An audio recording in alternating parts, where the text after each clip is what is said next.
Bonsoir amis de l'horreur et bienvenue dans cette nouvelle vidéo sélection qui fait suite à celle que je vous avais proposée il y a quelques mois et dans laquelle je vais vous proposer pas moins de 10 films à voir de toute urgence. Ces 10 films que, pour la plupart d'entre vous, vous n'avez jamais vus, voire même vous n'en avez jamais entendu parler, constituent la programmation de mon édition bruxelloise de mon festival cinéma interdit que j'organise du 6 au 8 septembre au cinéma Aventure, à Bruxelles, en Belgique donc. N'hésitez pas à venir faire un tour durant le festival, vous trouverez le lien de la billetterie en description. Vous y serez très bien reçus, il y a même un bar. Pour ceux qui ne peuvent ou ne veulent pas venir, vous pouvez considérer cette vidéo comme une vidéo sélection comme celle que je fais d'habitude. Elle viendra alimenter vos watchlists déjà bien remplis, ne me remerciez pas. Du coup, c'est parti pour 10 films fous, déviants, parfois même choquants, à voir de toute urgence.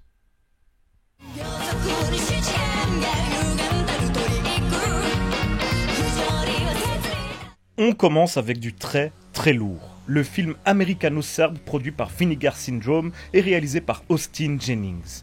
Eight Eyes. C'est mon amie Emily Sweet qui tient le rôle principal qui m'a contacté pour m'en parler et je n'ai pas été déçu du tout du voyage. Nous y suivons un jeune couple marié qui part en voyage de noces en Serbie et durant leur séjour, ils croisent un homme étrange qui se fait appeler Saint Peter, sympathique de prime abord, qui les convainc de faire un détour sur leur trajet pour le suivre en dehors des sentiers battus. Mais au fur et à mesure, il va se révéler de plus en plus bizarre, jusqu'à devenir même effrayant. Le film est une sorte de mélange entre Massacre à la tronçonneuse et A Serbian Film, avec une pointe de film d'horreur mystique un peu à la Suspiria de Argento. Et là, normalement, vous êtes déjà tous convaincus. Eight Eyes est très surprenant dans son intrigue et dans l'atmosphère qu'il parvient à instaurer. Ce qui semble commencer comme un survival, voire un torture porn typique des années 2000, vire peu à peu à une plongée dans de l'horreur mystique qui tire ses racines dans la culture slave, ce qui n'est pas commun. Le contexte serbe fait d'ailleurs un excellent décor pour un film d'horreur. Certaines scènes y sont un peu choquantes, d'autres sont surprenantes. En tout cas, étrange, et la fin risque d'en perdre plus d'un, laissez-moi vous le dire. Eight Eyes a vraiment le potentiel pour devenir un film culte un jour, et si vous voulez être parmi les premiers à le découvrir, rendez-vous au cinéma Aventure du 6 au 8 septembre.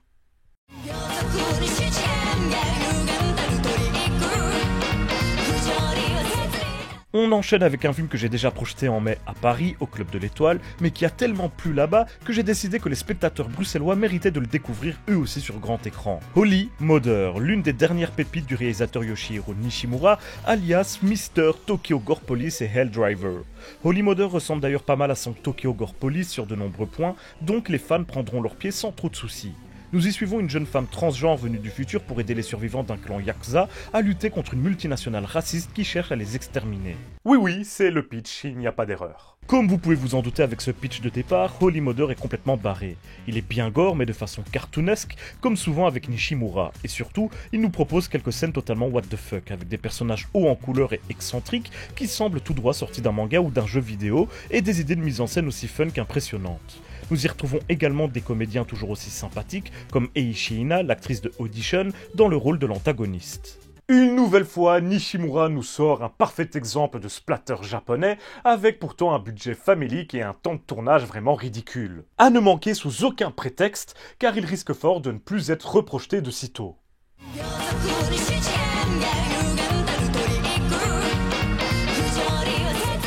On reste au Japon pour une nouvelle exclusivité et encore une première belge. Bakemono de Doug Ross, un réalisateur américain qui vit depuis des années à Tokyo et à qui nous devons déjà The Sky Has Fallen, sorti en 2009.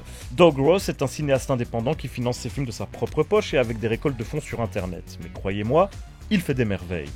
Bakemono nous fait suivre en parallèle une dizaine de personnages qui, chacun à leur tour, vont louer un Airbnb en apparence ordinaire à Tokyo.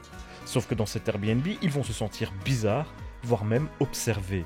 Et pour cause, il est habité par un monstre terrifiant. Un monstre par ailleurs fort stylé, designé et conçu par Doug Ross lui-même, grand amateur des films d'horreur des années 80 et spécialiste des effets spéciaux pratiques. Bakemono est à la fois un film de monstre et un huis clos, voire un film de maison hantée, car il ressemble à une relecture de Ju-On puisqu'il adopte une chronologie éclatée similaire qui permet de proposer une narration complexe et des scènes très spéciales. Mais surtout, Bakemono est une métaphore de la ville de Tokyo elle-même et de l'impact qu'elle a sur les gens qui y vivent. Avec cette lecture-là, Bakemono devient encore plus intéressant, mais même sans, c'est un film de monstres à l'ancienne très efficace, au rythme lent et hypnotique. Je vous le recommande chaudement.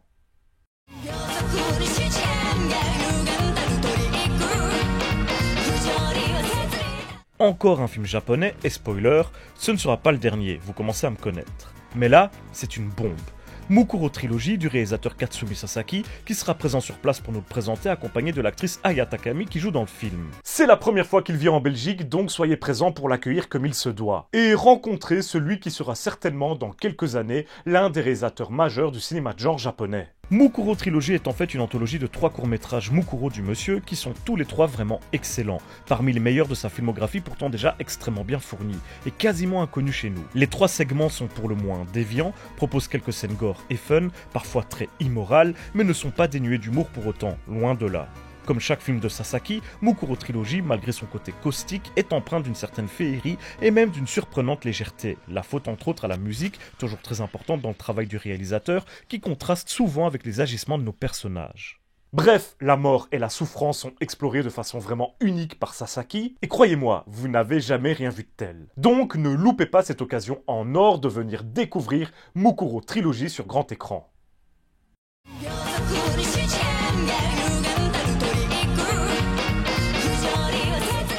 On sort un petit peu du Japon, direction l'Écosse pour un autre film que j'ai déjà projeté à Paris, Dig Dynamite 1944 de Robbie Davidson, guitariste du groupe de punk légendaire The Exploited.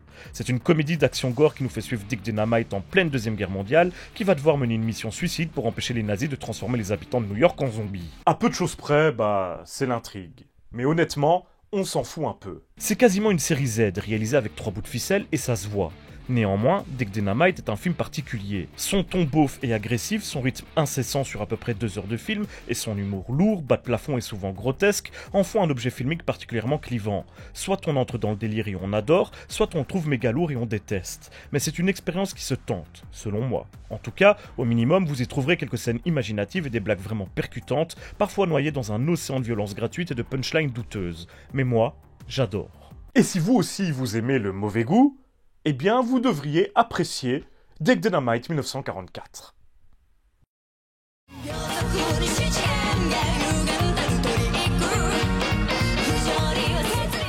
Retour au Japon, et ça faisait longtemps. Ceux qui étaient à Paris ont eu la chance de découvrir The Dog and Catfish du réalisateur vétéran Daisuke Yamanaoshi. Ceux qui seront à Bruxelles seront les premiers en Belgique à voir Vermilion du même cinéaste, qui est d'ailleurs surnommé Mr. Chinko Porno, ce qui vous donne une idée de la nature d'une partie de sa filmographie. Celui qui s'était fait connaître au début des années 2000 pour ses films extrêmes comme Red Room ou l'excellent Muzane, réalise toujours énormément et Vermilion est l'une de ses dernières œuvres en date, inédite chez nous.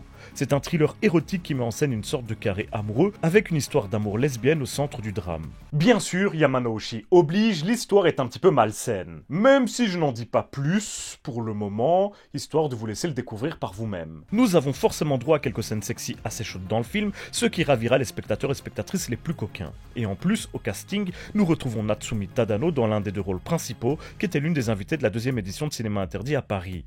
Toujours un plaisir de la retrouver à l'écran. Bref, Vermilion, c'est une rareté à ne pas louper, elle non plus.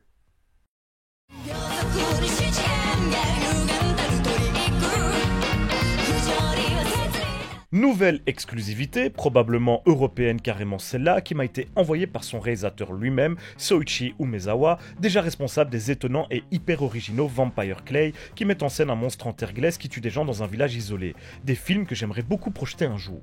Cette fois, il revient avec Walking Woman, un film sur lequel je préfère ne pas vous dire grand-chose afin de garder la surprise. Il s'agit d'un thriller horrifique bizarre qui nous fait suivre une agente immobilière qui cache un drôle de secret. Comme tous les films de Umezawa, ça part d'une idée hyper originale. Ça soulève des thématiques pertinentes et il nous emmène vers des territoires inconnus et intrigants. Si c'est un cinéaste dont vous n'avez jamais entendu parler, venez découvrir son dernier travail en date sur grand écran et à mon avis, vous en redemanderez.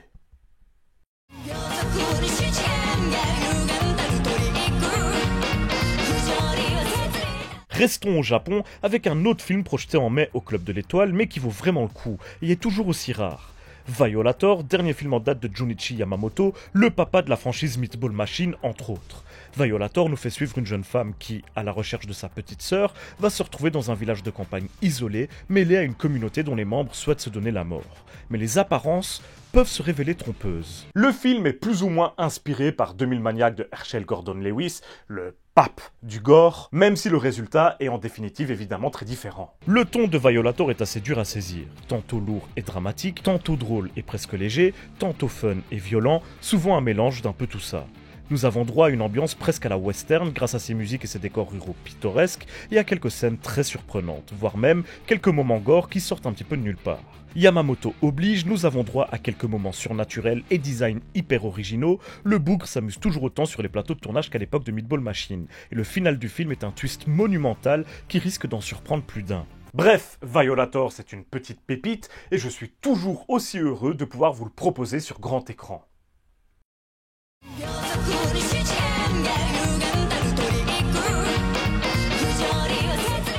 Allez, direction l'Australie pour un condensé de violence pour notre plus grand plaisir à tous. Il s'agit de Beaten to Death de Sam Curtain, film qui peut vous être proposé grâce à un partenariat avec Shadows, la plateforme de streaming dont vous trouverez un lien dans la description. Et autant vous dire que Beaten to Death est à sa place à cinéma interdit, et que je suis hyper content de pouvoir vous le proposer sur grand écran. Nous y suivons un jeune homme qui, à cause d'une erreur vraiment stupide à la base, va se faire tabasser pendant tout le film. En termes d'intrigue, c'est minimaliste et c'est un film vraiment méchant dans l'idée.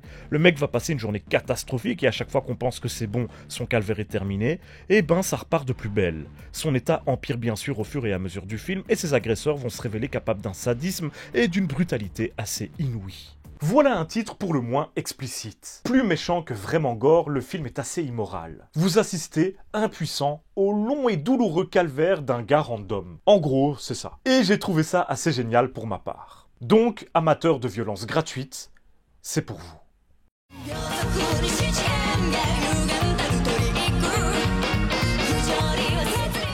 Et voilà le dernier film qui sera projeté à Cinéma Interdit édition bruxelloise et que j'ai déjà projeté lors de la toute première édition à Paris l'année dernière.